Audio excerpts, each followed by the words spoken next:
자, 우리 오늘까지 빌레몬서 함께 살펴보게 될 텐데, 우리 사도 바울은 한 가지 당부, 한 가지 부탁이 있어서 빌레몬에게 편지를 쓰게 되었습니다. 빌레몬에게 이전에 무익했던 오네시모라는 종이 예수님을 만나 변화가 되었으니 이제 그를 용서하고 용납하라 하는 그런 당부였습니다. 물론 사도로서 넌 그를 용서해야 돼 하고 명령할 수도 있었겠지만, 사도 바울은 그렇게 하지 않고 간곡하게 부탁합니다. 빌레몬이 자원함으로 그를 용서해 주기를 바랬기 때문입니다. 그래야 하나님이 기뻐하시는 용서가 될 수 있기 때문이었습니다. 자, 오늘은 그러면 오늘 이제 빌레몬서의 마지막 부분이 되겠는데, 성경이 말하는 용서의 수준, 하나님이 저와 여러분에게 바라는 용서의 수준은 어떤 것인지 한번 좀 살펴보고자 합니다. 오늘 설교에는 세 가지 요점이 있어요. 첫째로, 누군가를 용서한다는 것은 쉬운 일이 아닙니다. 이게 절대로 쉬운 일이 아니에요. 특히나 여러분이 정말 잘해 주었던 사람이 여러분 배신하여 등을 치고, 또 그래서 마음에 상처가 생기고 심지어는 금전적인 손실까지 발생했을 경우 그 사람 용서하기 쉽지 않습니다. 그래서 영적인 의사였던 사도 바울은 빌레몬이 오네시모를 용서할 수 있도록 돕기 위해서 매우 신중하게 그에게 접근합니다. 그냥 이렇게 쉽게 가볍게 용서하라 이렇게 하지 않아요. 매우 신중하게 접근합니다. 먼저 빌레몬서 1장 9절 말씀 한번 보시죠. 뭐라고 말하는가 하면, 도리어 사랑으로서 간구하노라. 나이가 많은 나 바울은 지금 또 예수 그리스도를 위하여 갇힌 자가 되어 이 용서의 편지를 너에게 쓰고 있노라 하고 말합니다. 빌레몬에게 용서하라고 말하는 바울, 지금 어디에 있습니까? 로마의 감옥에 갇혀 있죠. 게다가 무릎, 허리 어디 한 군데 아프지 않은 곳이 없었던 모양입니다. 그래서 하는 말이, 나이 많은 나 바울은, 아이고 허리야. 그런데 내가 이런 몸 해가지고 이런 처지에 놓여 있는 내가 너한테 부탁 한 가지 해도 되겠니? 오네시모 용서해 주어라 하고 말하고 있는 것입니다. 사실 빌레몬이 이런 소리 듣고 난 그렇게 못합니다 하기 매우 어려웠을 것 같습니다. 사도 바울이 이 정도로 이런 형편 가운데에도 오네시모 용서하라는 말 듣고 거절하지 못했을 것이라고 생각해요. 제가 성일교회 부임해서 열심히 사역하고 제 7년째 되던 해에 안식년을 가지기로 계획했습니다. 그러던 중 우리 원로 목사님과 함께 대화를 나누다가 제가 그 계획을 말씀을 드렸어요. 목사님, 저 내년에 안식년 가지려고요. 그랬더니 우리 목사님 저 늘 격려해 주시고 또 잘했다고 칭찬해 주시는데, 원로 목사님께서 제게 말씀해 주셨습니다. 그래, 목사가 좀 쉬기도 하고 또 재충전도 하고 그래야지 하고 말씀해 주셨어요. 얼마나 고마웠는지 모릅니다. 그런데 그러시면서 한 말씀 덧붙이셨습니다. 조 목사, 그런데 난 지난 40년간 목회하면서 한 번도 안식년이라는 것을 가져본 적이 없어 하고 덧붙여 놓으셨어요. 제가 속으로 고민이 되었습니다. 이거 해야 되나 말아야 되나.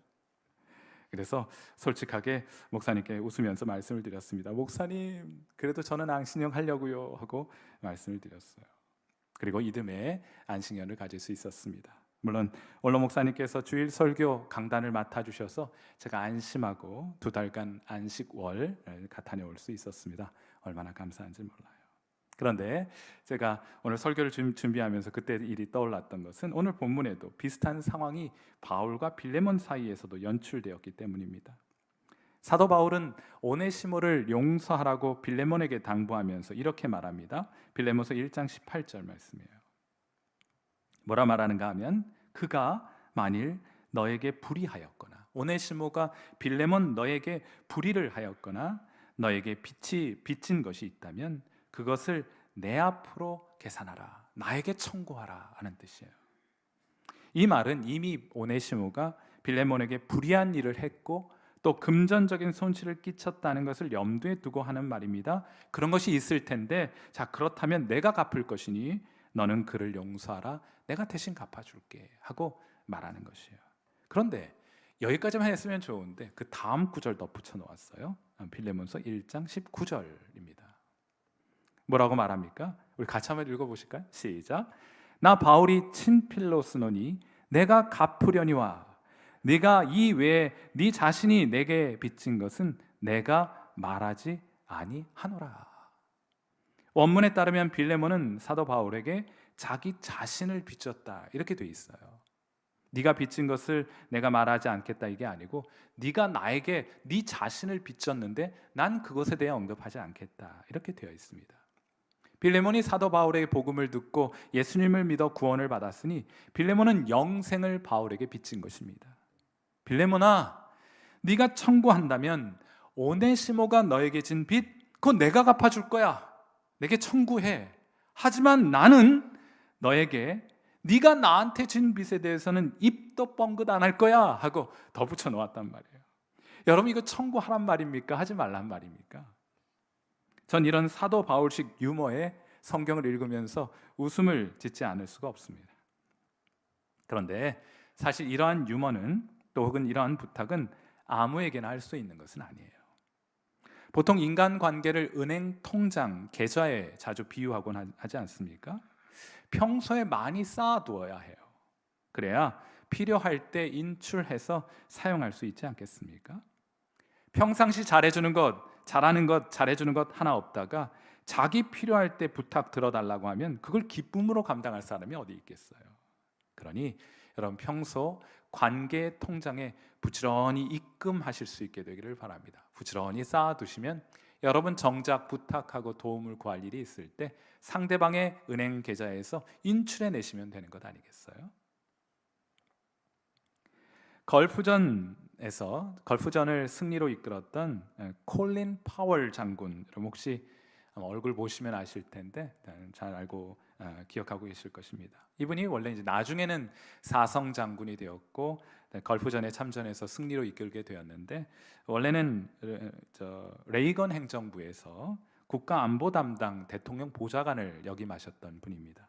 그런데 한 번은 그와 몇몇 장관들이 새로운 정책을 하나 계획하고 실행에 옮길 계획을 합니다.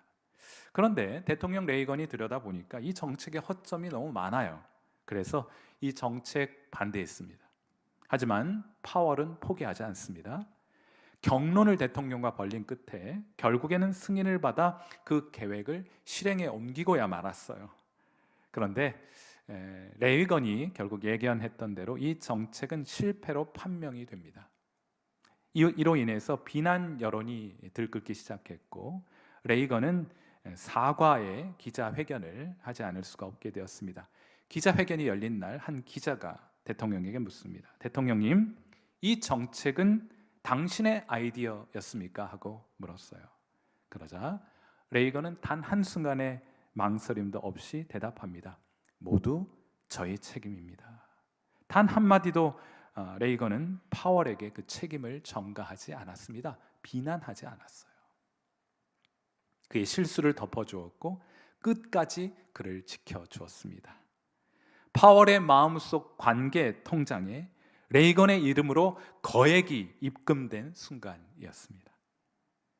기자회견이 끝나고 회견실을 나서면서 파월은 눈물을 흘렸다고 그래요.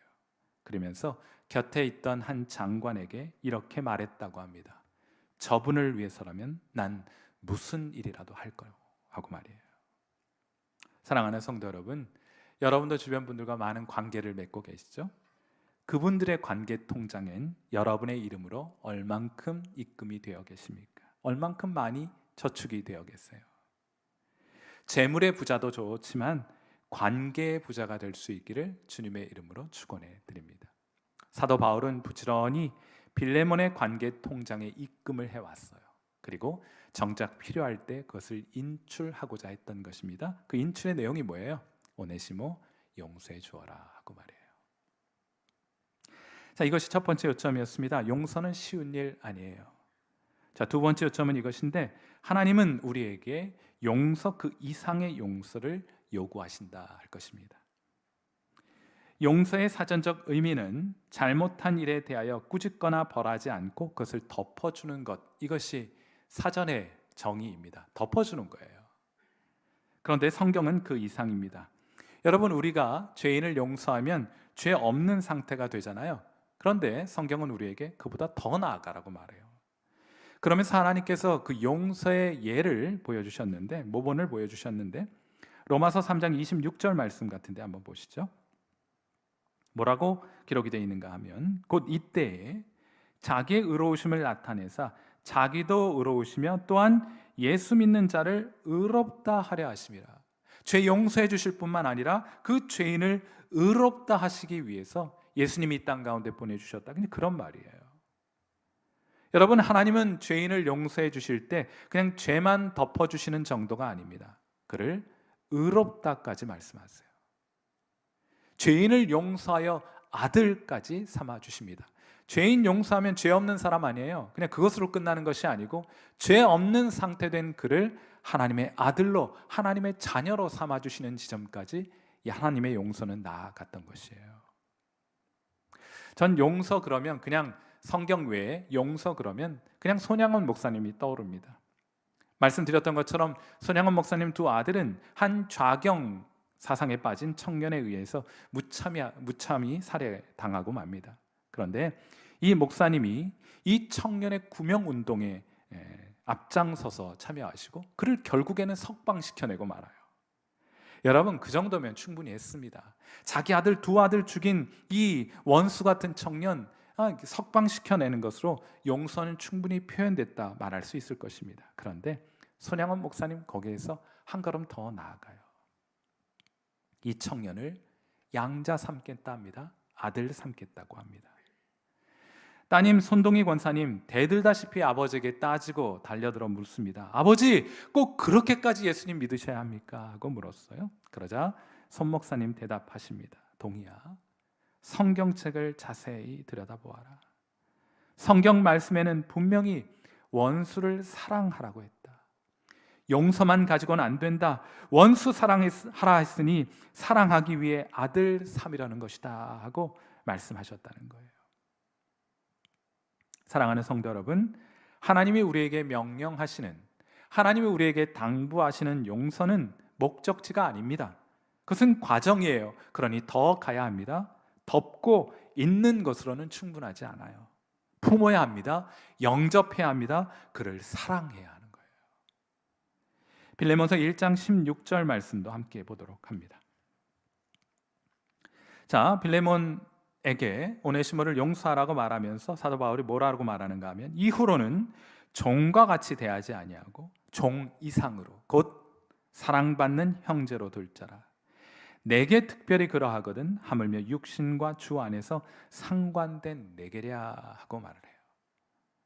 빌레몬이 오네시모의 잘못을 덮어주고 잊어주면 그는 다시 빌레몬의 종이 되는 것입니다. 이전에 빌레몬의 종 아니에요.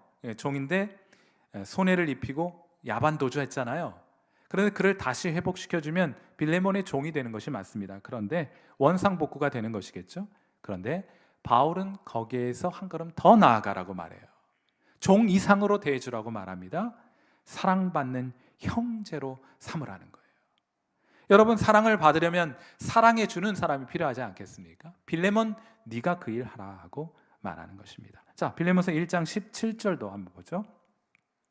그러므로 내가 나를 동역자로 알진대 그를 영접하기를 내게 하듯 해라.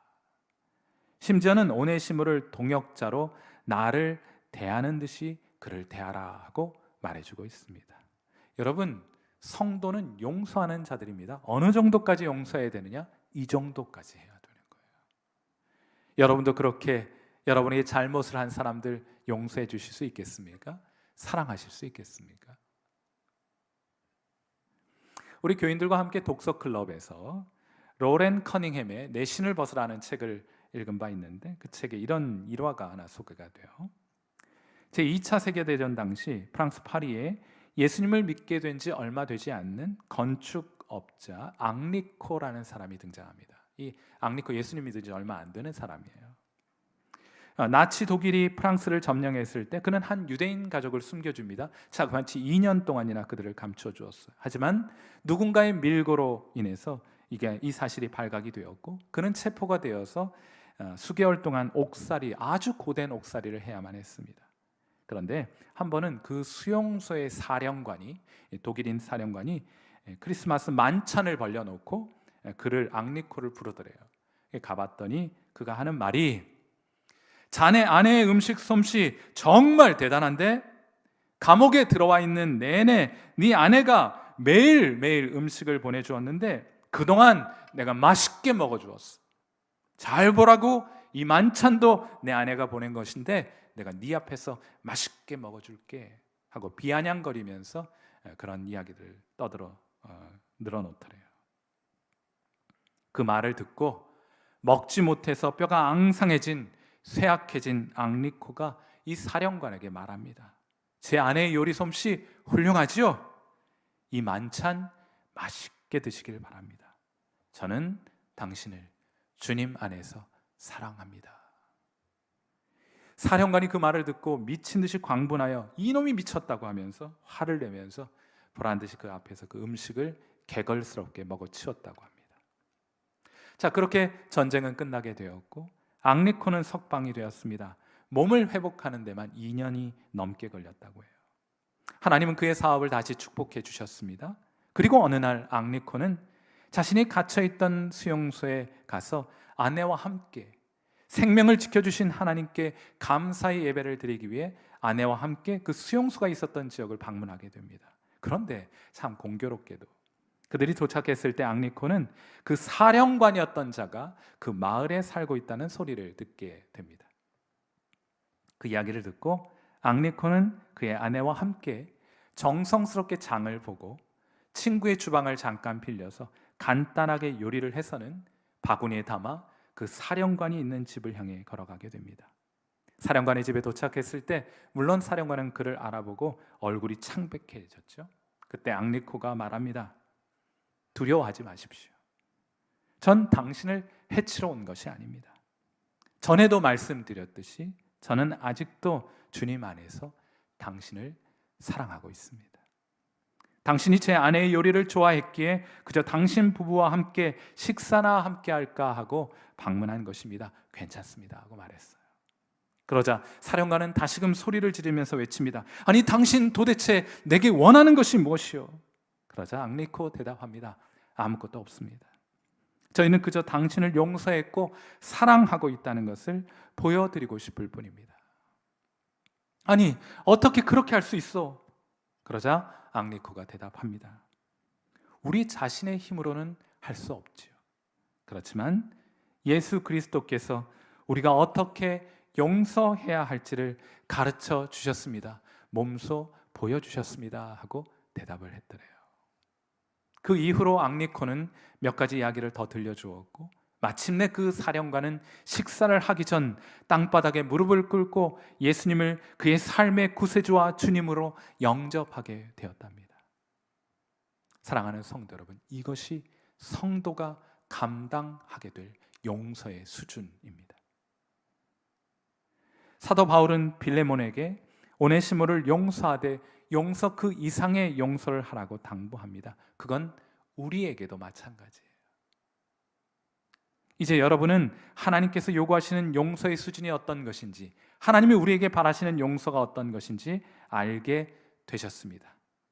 여러분 알게 되셨으면 여러분도 그러한 삶을 살아가시게 될 거예요. 우리 선한 목자 되신 주님께서 우리 앞장서 걸어가시며 음성 들려주시면 그에게 속한 양은 그 음성을 알아듣는 고로 그 음성이 들리는 곳으로 걸어가고 따라가게 되어 있어요.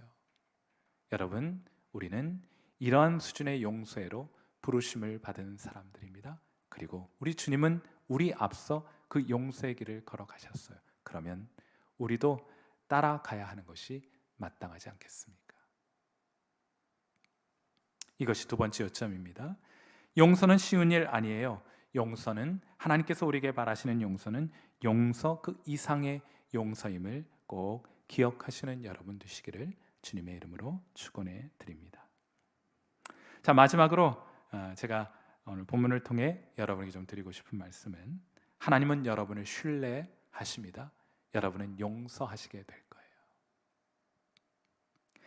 바울은 빌레몬에게 오네시모를 용서하되 용서 그 이상의 용서를 하라고 당부합니다. 빌레몬이 진짜 바울의 당부대로 오네시모를 용서했을까? 어디에도 그가 용서했다는 말을 찾아볼 수는 없는데 저는 그가 틀림없이 용서했을 것이라고 확신하고 있습니다. 그 증거가 무엇이냐? 빌레몬서가 증거예요.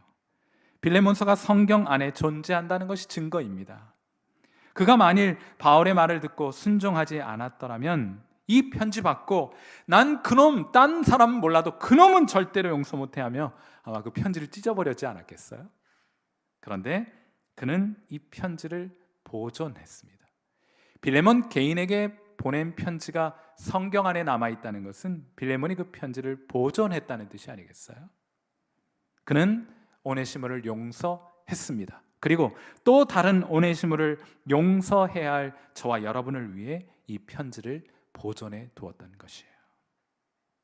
물론 사도 바울은 미리 그렇게 할 줄 알았습니다.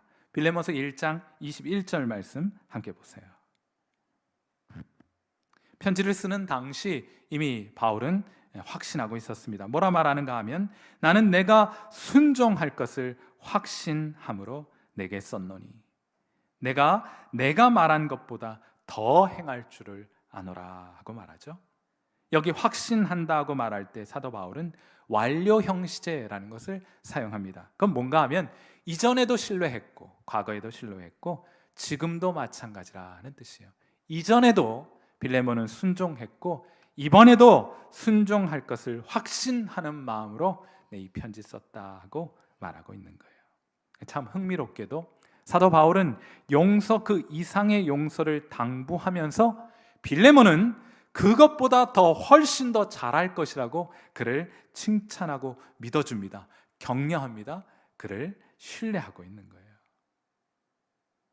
참 사도 바울은 이 복음도 참 잘 전했지만 사람을 일꾼으로 세우는 데 있어서도 과연 천재적이다라고 말할 수 있어요. 양육도 참 잘했던 사람입니다. 우리 목자분들도 계시고 또 여러 교인들을 돕고 있는 분들도 계신데 사람들을 어떻게 양육하느냐, 소위 말하는 베스트의 원리라는 것이 있어요. 사람을 양육하고 하나님의 사람으로 세우는 베스트의 원리, 그 앞글자만 따서 이니셜만 따서 4개의 글자로 된 원리가 있는데 그것은 첫 번째로 사람을 세우는 최고의 원리는 첫째로 무엇입니까?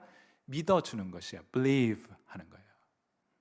두 번째로 그를 격려해 주는 것입니다. 칭찬해 주는 것입니다. encourage 하는 거예요. 그리고 세 번째로는 그와 시간을 나누고 물질을 나누고 여러분의 마음을 나누는 것입니다. share 하는 거예요. 그리고 마지막으로 그를 믿고 그에게 일을 맡겨주는 것입니다. trust 하는 거예요. 그 앞글자만 따면 B-E-S-T, best가 되는 거예요. 이런 원리를 따라 여러분과 함께하는 가족도 좋고 자녀들도 좋고 함께하는 분들을 격려하고 하나님으로 세워가는 그런 귀한 은혜 있게 되기를 이 아침에 주님의 이름으로 축원해 드립니다. 사도 바울은 빌레몬을 믿어주었고 빌레몬은 그를 실망시키지 않았어요. 마찬가지로 하나님은 여러분을 신뢰하십니다. 그러므로 여러분은 그분을 실망시키지 않으실 거예요. 여러분은 용서하시게 될 것입니다. 쉽지 않을 거예요. 쉽다고 말씀드리는 것이 아닙니다. 쉽지 않겠지만 결국에 여러분은 하나님의 뜻을 따라 하나님의 부르심을 따라 용서하시게 될 거예요. 세종대왕 시절에 고약해라는 신하가 있었습니다. 이름이 참 고약해요. 임금님이 틀렸다 싶으면, 임금이라도 틀렸다 싶으면 아예 대놓고 반대하는 그런 사람이었습니다. 아주 대쪽 같은 사람이었는데 한 번은 세종대왕과 논쟁을 벌이다가 자기 뜻이 받아들여지지 않자 감히 임금에게 전하 정말 실망했사옵나이다 하고 이야기를 했더래요. 당시에는 요즘이야 그런 일 비일비재하겠지만은 당시에는 그런 말 할 수가 없는 거예요. 신하들이 너도 나도 할 것 없이 이런 망언을 한 고약해를 처벌해야 한다 하고 입을 모으게 됩니다. 하지만 세종대왕은 만일 그가 나를 반대했다고 해서 그를 처벌하게 된다면 다른 신하들이 내게 충언을 하지 못할 것이 아니냐 하면서 그를 용서해 줍니다. 그를 믿어준 것이에요. 나중에 이 고약해는 형조 참판까지 오르게 됩니다. 이 형조라는 것은 요즘으로 말하자면 법무부와 사법부를 통합해 놓은 그런 정도의 기관이니 상당한 고위직에 올랐던 사람이 된 것이죠. 왕이 믿어주었기 때문에 얻게 된 열매가 아닐까 하고 생각해요. 자, 세종대왕이 이런 마음으로 정치를 했으니 또 통치를 했으니 이런 풍토였으니 세종의 통치하에서 얼마나 많은 인재들이 발굴되고 또 등용이 되었겠습니까? 하지만 사사건건 반대하는 신하들 때문에 세종대왕도 머리가 아프긴 했든지 그때마다 속썩이는 신하들이 있을 때마다 아유 고약해 갔다, 아유 고약해 갔다 이러다가 고약하다는 말이 나오게 되었다는 거예요.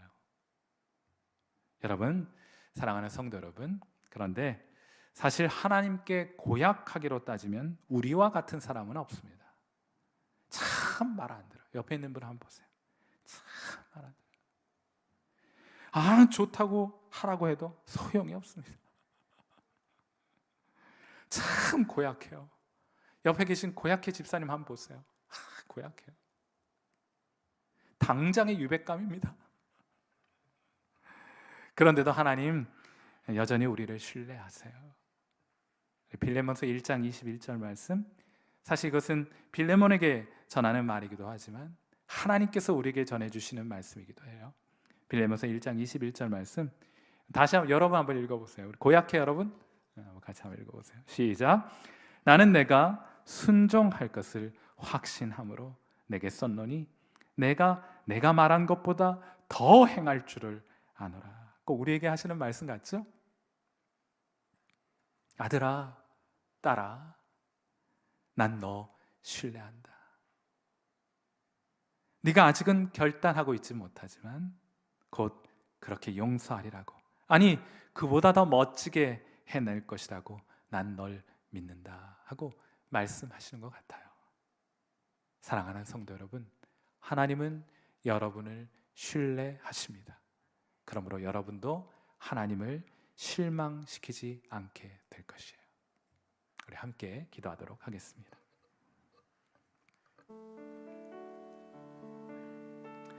올해 2021년도 우리 성립교회 교회의 표어는 범사에 감사하는 2021년인데, 우리가 그렇게 범사에 감사하지 못하는 여러 장애물 가운데 가장 주요한 장애물 하나가 바로 누군가를 향한 원망의 마음, 누군가를 향한 미움, 증오가 아닐까 하고 생각하게 되었어요.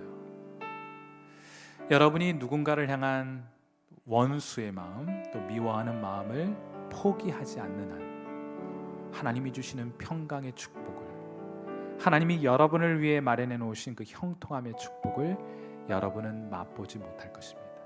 용서가 먼저예요. 순종이 먼저입니다.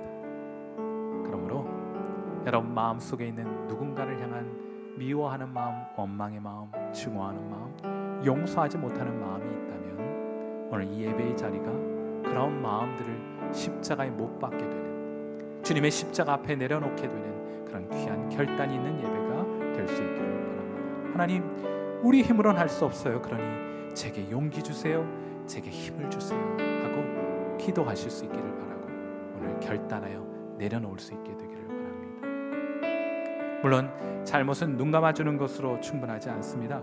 그를 사랑하게 해주시고 그를 위해 축복하게 해주옵소서. 하나님, 그 지점까지 나아가게 해주십시오 하고 또한 아울러 기도하셔야 되겠죠. 하나님은 여러분을 신뢰합니다. 여러분을 기다리십니다. 너무 오래 기다리시지 않도록, 여러분을 향한 하나님의 축복의 선물을 너무 오래 들고 계시지 않도록 마음속에 품고 있는 그 누군가를 용서해 주시기를 바랍니다. 성도는 용서하는 사람들이에요. 우리 시간 함께 우리 마음의 결단을 담아 하나님 앞에 기도하는 시간 갖도록 하겠습니다. 기도하겠습니다.